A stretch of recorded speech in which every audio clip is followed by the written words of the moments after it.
Hello, कैसे हैं आप लोग।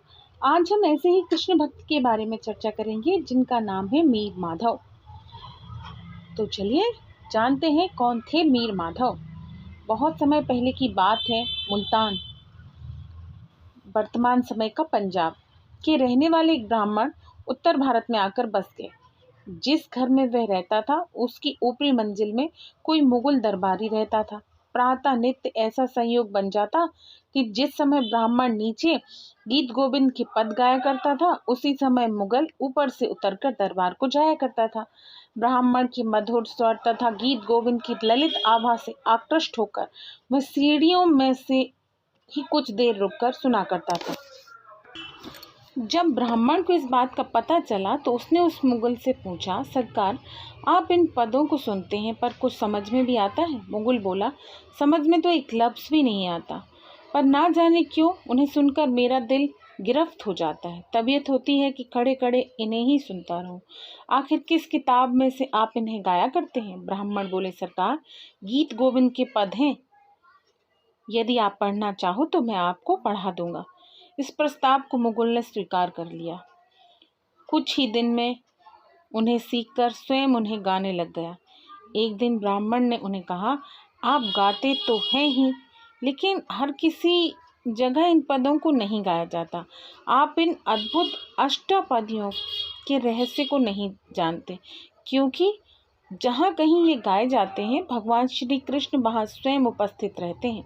इसीलिए आप एक काम करिए, जब कभी भी आप इन्हें गाएं तो श्याम सुंदर के लिए एक अलग से आसन बिछा दिया करें। मुगल ने कहा, वह तो बहुत मुश्किल है। बात यह है कि हम लोग दूसरे के नौकर हैं और अक्सर ऐसा होता है कि दरबार से वक्त बेवक्त बुलावा आ जाता है और हमको जाना पड़ता है।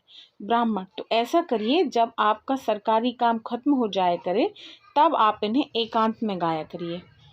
मुगल, यह भी नहीं हो सकता, आदत जो पड़ गई है। और रही घर बैठकर गाने की बात, सो कभी तो ऐसा होता है कि 2-2, 3-3 दिन और रात हमें घोड़े की पीठ पर ही बैठकर गुजारनी पड़ती है। ब्राह्मण, अच्छा, तो फिर ऐसा किया जा सकता है कि घोड़े की जीन के आगे एक बिछौना श्याम सुंदर के बिराजने के लिए बिछा लिया करें और यह भावना मन में रख लें कि आपके पद सुनने के लिए श्याम सुंदर यहाँ आकर बैठे हुए हैं। मुगल ने स्वीकार कर यही नियम बना लिया और घर पर न रहने की हालात में घोड़े पर चलता हुआ ही गीत गोविंद के पद गुनगुनाया करता। एक दिन अपने अफसर के हुक्म से उसे जैसा खड़ा था उसी हालात में घोड़े पर सवार होकर कहीं जाना पड़ा। वह घोड़े की जीन के आगे बिछाने के लिए बिछौना भी साथ नहीं ले जा सका। रास्ते में चलते चलते वह आदत के अनुसार पदों का गायन करने लगा। गायन करते करते अचानक उसे लगा कि घोड़े के पीछे पीछे घुंघरूओं की झनकार आ रही है। पहले तो वह समझा कि वहम हुआ है, लेकिन जब उस झनकार में लय का आभास हुआ तो घोड़ा रोक लिया और उतरकर देखा, तत्क्षण श्याम सुंदर प्रकट हो गए। पूछा, सरदार, आप घोड़े से क्यों उतर पड़े और आपने इतना सुंदर गायन बीच में ही क्यों बंद कर दिया? मुगल तो हक्का बक्का होकर सामने खड़ा देखता ही रह गया। भगवान की रूप माधुरी को देखकर वह इतना भाव बेहल हो गया कि मुंह से आवाज ही नहीं निकली थी। आखिर बोला, आप संसार के मालिक होकर भी मुझ मुगल के घोड़े के पीछे पीछे क्यों भाग रहे थे? भगवान ने मुस्कुराते हुए कहा, भाग नहीं रहा था, मैं तो आपके पीछे पीछे नाचता हुआ आ रहा हूँ। क्या तुम जानते नहीं हो कि जिन पदों को तुम गा रहे हो वो कोई साधारण काव्य नहीं है? तुम आज मेरे लिए घोड़ी पे गद्दी बिछाना भूल गए, तो क्या मैं भी नाचना भूल जाऊं? मुगल को अब मालूम हुआ कि मुझसे अब कितना